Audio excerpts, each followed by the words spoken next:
residual income. The doing something once, that's the documentation of how you think. It's the documentation of your knowledge. The getting paid forever is because now other people can do it on your behalf and you own that intellectual property.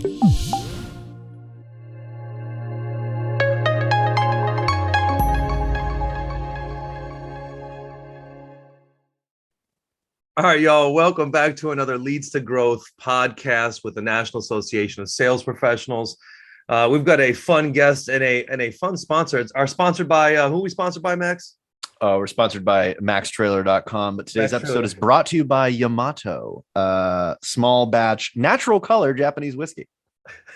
Love it. For y'all who don't know, we got Max Traylor on with us today, who when he's not drinking fine Japanese scotch and whiskey, he's also drinking beer on his other podcast, which is called Beers with Max, which is quite an original name. I was pretty impressed by too, as the idea man that you are. The creativity behind that was I was like, you know what? I bet he said, you know what I want to do? I want to do a podcast, but I want to drink beer.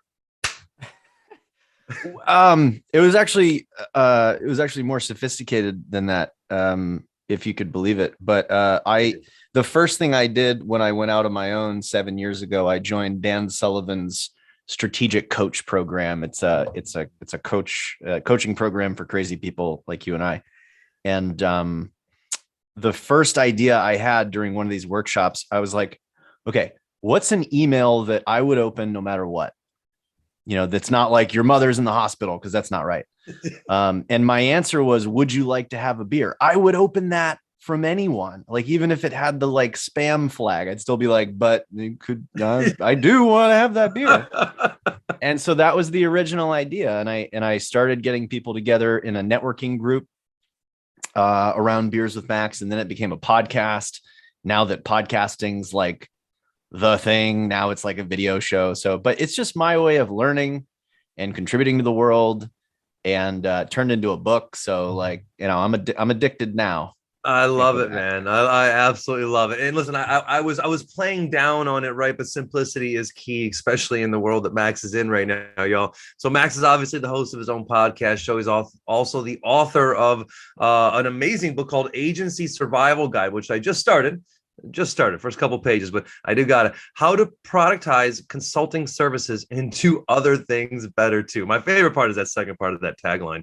And also Max won a Stevie Award, bronze medal in 2021 for International Entrepreneur of the Year in the Business and Professional Services category. So, you know, simple, high accreditations, buddy. You sparkle, my friend, on your intro. I love it. And you're a fun conversation. So Beers with Max just seems to make sense to me.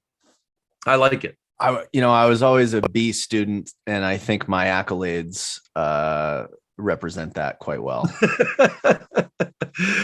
Max, so tell me how you got to be almost the consultant of the consultants here is kind of what I see. You know, I see there being, you know, and I want to ask you some more questions about this too, like the idea of the difference between people who do things and people who teach people to do things. Like, it seems to be a different cut of different thread of persons sometimes. Seems some are really good at one and some are really good at the other. What got you to the side of helping those who help others do things better? Which one of those 5 questions should I start with? Should we start at the end and work backwards? Why don't we do that? Yeah. Why don't we do that? Mr. Tarantino, let's do it. Shit, now I forgot the question. How did I get to? I'll tell you how it started. I was a 4th generation crazy person, a 4th generation entrepreneur, and so in the 90s, my dad was working from home, and I'd walk into his office and I'd say, "Dad, where do you make the money?" And he realized that I thought, as a 5-year-old, that he was printing money in his office. As I kept looking at the printer, and he's like, "No, Max, you can't print money. I have a business where I do something once and I get paid forever." And I was like, "Wow, that's cool. Can we go to Disney?" And he was like, "Yes, we can. That's the point." But I came to realize that he was kind of a special character that broke the mold in my family, from a bunch of workaholics to somebody that actually put his personal life first. Mm. That was what, that was my lesson, as that was my lullaby as a kid. Put your personal life first and then build a business that supports your personal life. Now, when I got into the professional world, I started a professional services company. In other words, a shitty business model. And I was in the job, right? But I was running the company. I was an entrepreneur. I was doing it. Turns out business, anyway, not all businesses are the same. But it was in the marketing space, which at the time and still is an extremely saturated market. So the price you could charge was going down. Anyway, I realized that was the exact opposite of what my dad had always talked about. And I at that moment, I found strategy. It was like, it was like a light in the sky. You can sell the knowledge, you can sell the plan. And it was cool because it played by a totally different set of rules, because the doing of things was highly commoditized. It was competitive based pricing. I could not charge $20,000 for a blog article. And yet I could charge $20,000 for a strategy of the same length. Riddle me that. The end of the riddle is that your knowledge is the most valuable thing that is difficult to replace. So I decided I didn't, I wanted to focus on the world of selling knowledge, selling plans, selling the answer, not necessarily the doing of things, because plenty of other people can do the stuff if you have a good plan. So that's story number one. Story number two is I accidentally started to license that intellectual property to people and found my mailbox filling up with money that I didn't necessarily have to work for. Alas, what my dad had always talked about, the digital scalable residual model. So I once upon a time, I said I was going to go on my own and I was going to find people that had the knowledge, that were smart, and I could help them package it up and build these revenue streams that gave them a little bit more personal freedom. I love it, man. I really do. And it's I love the story, the why, and I mean what you're building. You're building that personal freedom, which is, I don't know if people really understand it or appreciate it until they have it. And also, all of us, like you said, you started a business. All of us go into entrepreneurialism or starting our own business as a way to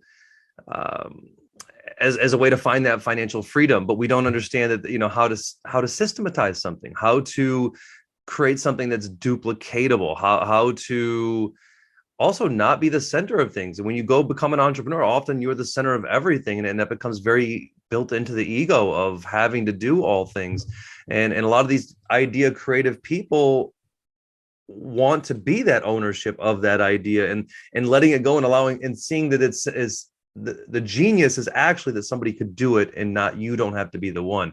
And I think that's where genius comes in, is taking these brilliant ideas as something that can be done, but being able to duplicate them, allow something else to do them without your history lessons and experience. And do you spot that? Do you have to idea that? Yeah.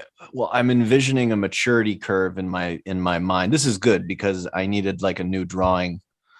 I haven't had one all week. And so the maturity curve, like first you're not confident. You're like, I don't know if anybody's going to want my brand of knowledge. Like you got to get over that. Right. Then you get confident and you're like, wow, I can charge a lot of money for access to me. But you still think that you're special. You're not special. Nobody cares about you. They care about the results, ladies and gentlemen. And there is a formula. There is a way of thinking that is unique to you, but documentable. And it is that thing. It is the way you process information. It's the recommendations you make based on the inputs that you receive. That's a documentable little lines on charts. The engineers are going, I know what he's talking about. It's like a computer. Yeah, we're like computers. So if you document it, then you have a chance at that digital scalable residual income. The doing something once, that's the documentation of how you think. It's the documentation of your knowledge. The getting paid forever is because now other people can do it on your behalf and you own that intellectual property. So So now, do you look for people on that curve in a certain place? I mean, because I imagine you've worked with people who aren't in the right place on that curve and really butted your head up against the wall trying to get them maybe to where they need to believe what they have is special, or going to even the other end of the spectrum of working with somebody who's on that high end of the ego that says like, there's no way somebody else could do the work that I do for them. Yeah, it's hard no matter where you're at. Um, I make it sound easy, like I can't believe you're not doing this, but it's the hard, if it were easy, everyone would do it. Yeah. And Yeah. it's not difficult because people won't buy what you're selling, or it's difficult to be profitable. It's a psychological difficulty. It's a, am I worth it? And then it's a, I'm the only person that can do this. And then, what do I do with all this free time? I feel guilty. I should be working harder. I should sacrifice. The last thing human beings will give up is their suffering. Yeah. So, and I heard that from somebody. I don't remember who. If you're listening and you told me that once, please, I'd love to quote you. But so, I find people at all different areas, and I find a lot more people now are in that, I don't know if I can do it stage, but they're forced into it because of what's going on now with the Great Resignation. And they get a little taste. They get like their first client, and then they're on the learning curve. So it's an exciting time, but it's a challenging thing to do no matter where you're at. Yeah, no, I agree. And there's also so many consultants out there. There's so many different people, and it's becoming, there's a lot of coaches and a lot of advisors and a lot of different areas. So wondering who to select. Do you find a lot of these people who build their own strategies, programs are rely on somebody else to sell them, or are they able to package and sell them on their own in that same way? Do you ever find that someone say builds up? 99% of, well, I mean, independent consultants obviously sell their own consulting, because they're the brilliant one. So, it's tough to have someone else. It's tough to have someone else sell it for you until people are attracted to the thing and not you.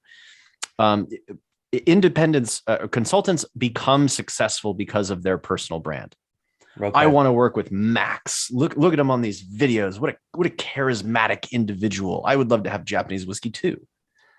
But at some point, people have to say, I get Max, but I'm doing the umpty process. Mm-hmm. And that's what's making an impact on my business. And at that time, anybody could sell it, because the only question is, you ready to get the plan or what?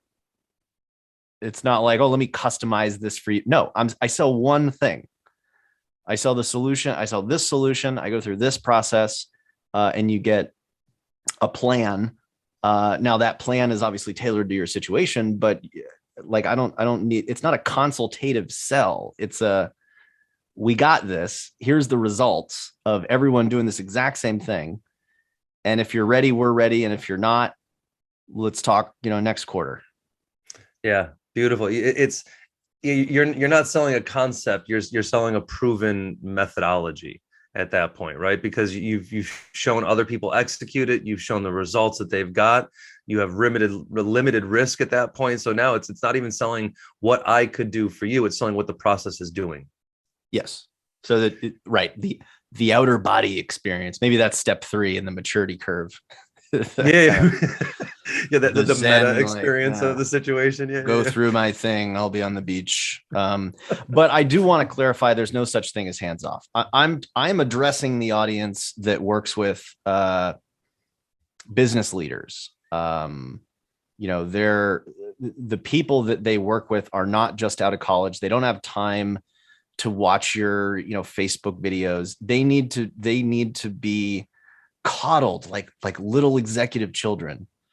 Because that's about as much brain power as they have left over after running their company 9 to 5 or 7 to 10 or whatever the hell it is nowadays.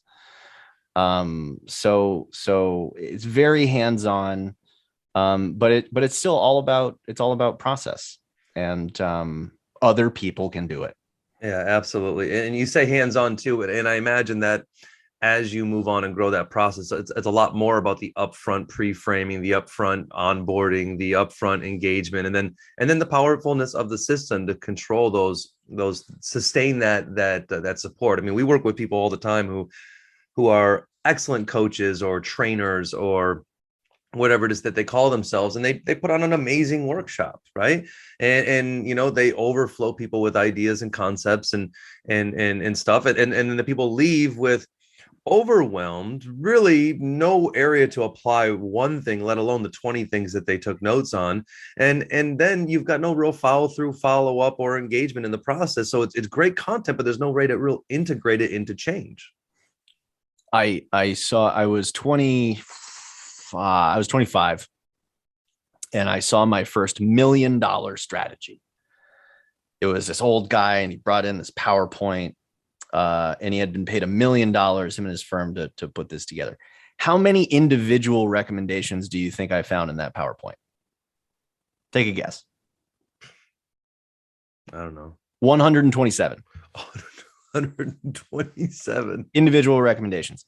And that is a microcosm for how we all feel on a majority of that learning curve. We associate complexity. We associate volume of recommendation and insight with value. Yeah. When in reality, it's the exact opposite when it comes to, hey, we actually have to implement some of this. And the easiest thing to implement is one thing, the most powerful thing. Mm-hmm. So as you become more mature, you realize that, you're doing your clients a favor to get paid more and do less. My job is not to regurgitate 125 recommendations that you could get from Google. It is to look at your situation and say, this is the one that is going to be most powerful. I am going to put together an actionable plan that, somebody who can't find their way out of the bathroom could navigate this. Do you want me to come back next quarter and tell you how you messed it up? Like, that's consulting. That's good consulting.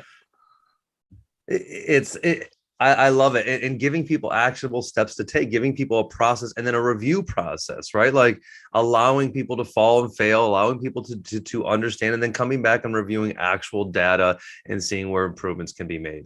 I think oftentimes, I just had a lunch with somebody the other day who we were working with on a consulting gig, and they ended up going with another company outside of, our partner company, Envision You.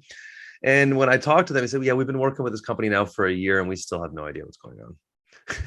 Like a year. And now they're so sunk in with the amount that they've invested with this company, they don't even know how to unpeel or unwrap from the consultant now. Yeah. I mean, if I could speak to the buyers of consulting. Please do. There's a lot listening, I'm sure. Just imagine that they were lost at sea at any given time. Yeah. What do you have? Like, is there a document that says, here's our decision-making process that we use to arrive at this plan. Here is the plan itself. Here's the implementation team and exactly what they're looking at to do their work. And here are the objective criteria that we use to gauge success when we're coming up with the next plan. If you're not looking at that, then like you say, you are tied to that consulting firm. Mm-hmm. That ain't the way it should be. No. They should be delivering you the asset of clarity. Yeah. And you should be able to touch and feel it. If you can't, you're working with, get them to document it right now. And, it's very interesting how consulting firms and this whole idea of consulting has changed. I mean, if you look at the old McKinsey way, right? Like this was a whole mystery of working with somebody. And you trusted them because of their resources and experience. They never gave you or left you anything. They never built you up. They just help you navigate a place in their way where they more than likely profited, and then got you to the next place where you were then just dependent on them the next time you had another challenge. Well, in a pre-COVID status quo culture, that's fine, because no one really wanted to change. So the 125 recommendations, you could go to the bar with your executive team and go, look at those 125 recommendations, and congratulations to us. We actually pulled the trigger with a top consulting organization, and everyone's rah, rah, rah. They don't make any changes. That was never the point. This is true. The point was to look good and maintain the status quo. Congratulations. Hello, hello, big consultancies. Well said. Status quo has gone out the window. Mm-hmm. Now it's the age of innovation, and people are Disruption. going, yeah, but like, can you help us figure out this rat's nest of like the possibilities of shit that we have to do that we can't figure out? And B, how do we like actually ensure that it gets done? Which is not an invitation to do it. I don't like, just because it needs to be done doesn't mean you need to do it. It means that the plan of action needs to be followable, and there needs to be an answer to the question, who is doing this? How are they checking in? What is their expertise? And how can you support them if need be? Very interesting, my friend. Very interesting. The concept of how disruption, how the economy or market that we're in right now, where everything is just changing and evolving so fast that turn, like you said, turn status quo inversely, right? Where if you are stagnant for too long, if you're the same for too long, people lose interest in you nowadays.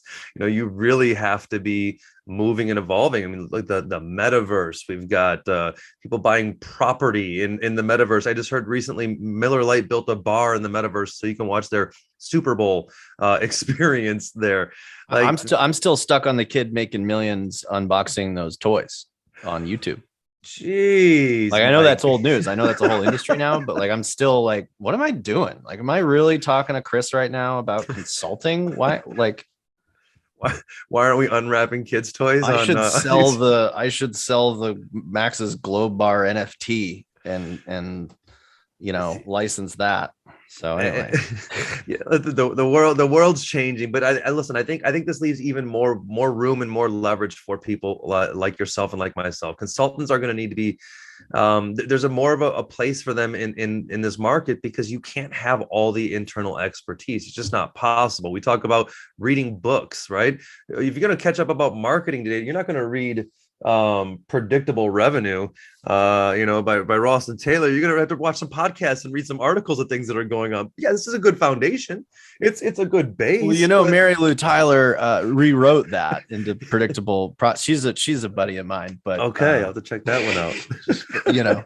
Yeah, but admittedly she was like, this ain't the way it works anymore, so she had to do a new one. And this is, and I think that's and yeah, how much time do you have to spend on the internet reading articles and watching videos? Like you said, these executives are barely able to do the things that they're supposed to do in their own roles and responsibilities, now leveraging managing people outside the office and all the different changes. So I believe that the role of consultants is going to be even more prominent as we move into the future. And niche consultants, I think that's the other area where I think, don't try to be the best at everything. Find what you're good at, crush that thing. Do you really find that you help people focus when you help them scale their strategy, that it really, you hyper focus them on what they're really good at? Yeah. I mean, there's different. Well, yes, I think in general, focus is, if I could point at one thing that's a correlation to people that have the personal lives that they want and the people that don't, is that they've focused. And the best ones are like so focused. You're like, you really made a business out of that? Isn't there like 1.5 people on the planet that need that? The reality is you don't need many. Yeah, that's true. But so I think a lot of people that I meet certainly focus in a particular industry. And that's kind of the first thing that people jump towards when you say the word niche or niche, or, pick your poison, whatever you call it. Tomato, huh? Yeah. And they go, great. I'm focused on, God, if I hear another person that's focused on SaaS technology or healthcare, it's like, great. You might as well just say you have no focus. But they're really focused on an industry. A lot of people have a practice area that they start out with, and they start out with a deep expertise in that practice area being like a thing that you do. And, but then because they're so good at it, their clients pull them out of that practice area, and they expand and they become more widely knowledgeable instead of deeply knowledgeable. And that hurts their positioning. That that cannibalizes their price premiums because it makes them more replaceable. Mm. You can no longer recognize that deep expertise that they had once upon a time. So now they're just another replaceable, quote unquote, expert. Interesting. So that's kind of so I tend to find people that have deep industry expertise, that their practice area has just been pulled apart. And now they're offering like 10 different services. You go to their website, you click on services, and you're scrolling. If I have to scroll, like, your life is complex. Tell you that. And it's like a multiple. If you have 2 services, multiply it by 10. If you have, anyway. So I tend to find people that are offering all of these services, and the blanket answer is stop doing that. Offer one thing, a singular process. If you have 10 things that you do, put them in a straight line and say, the only way I'm going to work with you is 1, 2, 3, 4, 5, 6, 7, 8, 9, 10. We have to go in order. That's a huge step that you can take to simplifying your life. And yeah, so focus is a lot about price premiums, but it's also about reducing the complexity in your life, which is why I think we all get into this business in the first place, because it ain't easy. Yeah. And you said 2 things there that I just loved. One is that step-by-step process. Everybody wants that step-by-step process. As a consumer, we want to know, all right, what do I do now? And when I'm done with that, what do I do next? Right. I think that's a very comforting thing. Not, hey, go ahead and pick from any of these options. Well, dude, I'm coming to you for the help. And so I think that was one thing that really I noticed. And then the other thing is, you said something about price point, that the idea that you don't need 1 million customers. Like, people, I think, we look at what we do and we think, oh, okay, well, yeah, well, what you do is a niche, as we say, for a very small group of people. It's a very valuable niche that you only need 2 clients a year to make the living or experience that you want, or 5 clients a year that you want to make the living that you want to provide in your life. And I think understanding that when you focus on the one thing that you're good at, if you can find that thing that does have a very high value to it, that you can get it with a very few clients, and that understanding that model is something you don't always see when you're in the daily grind of it all. Limiting beliefs. Yeah. Oh man, I just had a conversation about that today, brother. Or bias. Yeah. Here's a bias. You work 5 days a week, 9 to 5, or you're lazy. Oof, that is a bias. And I think a couple of weeks ago was the anniversary of Ford inventing that for no reason. Like, really? Yeah. Like 100 years ago, or whatever, however long ago it was, like that, the 9 to 5 thing wasn't a thing. Yeah. Some guy just made it up. So when you're an independent consultant, don't start with you work 5 days a week. That's not the point. I have the weekends to myself. I want Thursdays to play golf. I plan on Mondays, which a lot of times mean I play golf on Mondays. So Tuesday, Wednesday, Friday, and I can, where I'm at in my career, I can make the money I want to make to do all the things I want to do in that time period. But it's just an example of a starting point where people go, okay, I work 5 days a week and I fill my week with clients. That's the second thing. It's like, if I haven't filled my schedule with clients, I'm not doing it right. Right. Well, the problem with filling your schedule, this is a great book here, David Baker, The Business of Expertise. Okay. It's about selling your expertise. Cool title. But he says the number one thing holding people back from long-term relevance is that they spend all of their efforts on individual clients instead of spending their best efforts on creating systems for all of their clients. Ooh. Or to benefit all of their clients. So you need to charge enough so you don't work all the time. You don't charge enough to pay the bills. You charge enough to create the creative space and the golf trips to revitalize your positivity about the world. That's what people pay for. Max, I love you, dude. I'm gonna have to start tuning into this podcast more. I love your energy. I love your vibe, everything, man. And it's very easy to get caught up in these old biases, I gotta hustle, I gotta work hard. And what does working hard look like? It all means pain and suffering. All these great things that you just dropped on us. I really love your mindset. So because you're tapping on this psychology, I want to ask you something else about strategy out there. we have a belief in our organization that strategy is great, but if it's not aligned with the proper beliefs ahead of time, strategy isn't shit. If your beliefs aren't proper aligned with that strategy, then you're never going to get the results out of the strategy that you're really looking for. And so how much time do you spend or working with people on not only your clients who are selling their products, but those helping them support their clients with the alignment and beliefs up front before you bring in a new strategy? Are you talking about vision?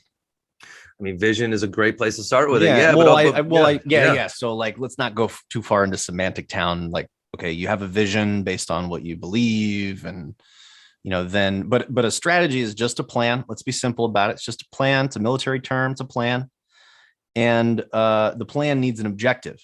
Yes. The problem is when you execute that plan to figure out that nobody cares about the objective. The objective doesn't actually get you what you want. It doesn't further your belief. It doesn't achieve your vision. So yeah, I mean, that's a known problem out there. That's a whole, that's a whole reading list by itself, is not having. It's a known problem. It's a known problem amongst conversation, and it is known. It is not always for the audience out there. Not always. I think there's a lot of people out there that try to implement new strategies without taking the time to align the team behind a belief and a mission and the vision behind what they want to do. I think that's a common mistake still made out there on a regular basis. So as much as it is known, I still think that people think strategies will fix their problems. And usually it's belief, vision, and something else aligned with that. Yeah. Yeah. In other words, they don't even understand why their problem is a problem. Yeah. My approach to that is to work with people on the vision for their personal life first. Yeah. Just like my dad always told me, and that's how I open the book, is like, what do you want? And then what do you really want? Transport yourself into a fictional world where you have more than weekends. Where the concept of retirement and suffering until you're old and you can't move before you play tennis, like that doesn't exist. Like, if you had a week left to live, where would I find you? Great. Now, how much of that do you want to do? Right. Next question, how much money you need to make to do that? Next question is, what are my options for making that amount of money? I can have one client at $1 million. I can have 10 clients at $100,000. I don't like people that much. I'm an introvert. Guess what? Listen, $1 million.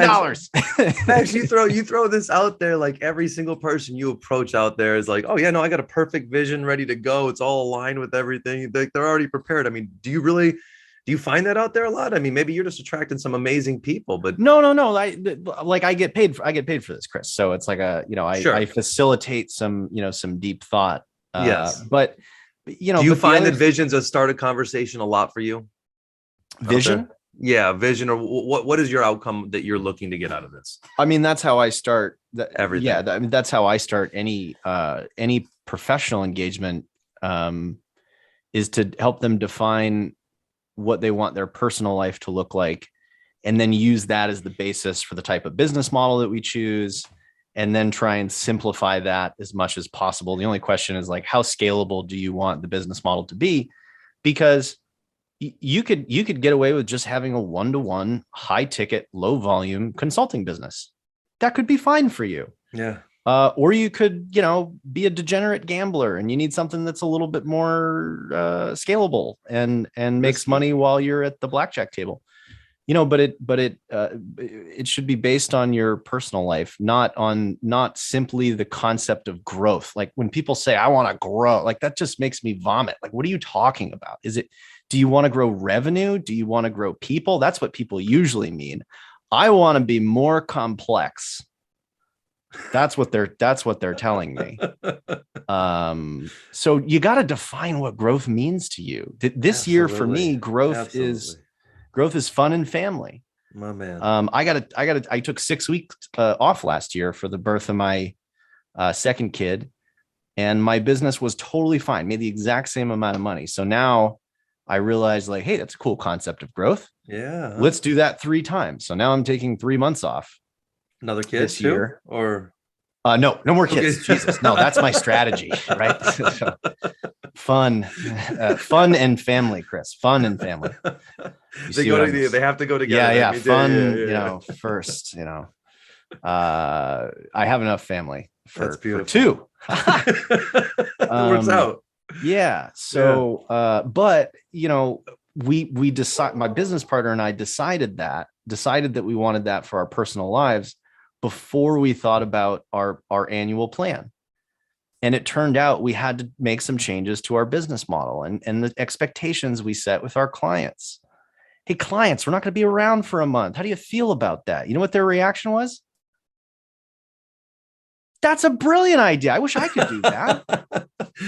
Oh man, I love it. It's such a novel idea. You're trying to give people the life that they want to live, yet you can't live it yourself, and you're not taking it yourself. Like, what better to be a part of the product, man? That's what like you and my dad would get along, because you get it. My dad would always say, I am living the life on their behalf. I owe it to them.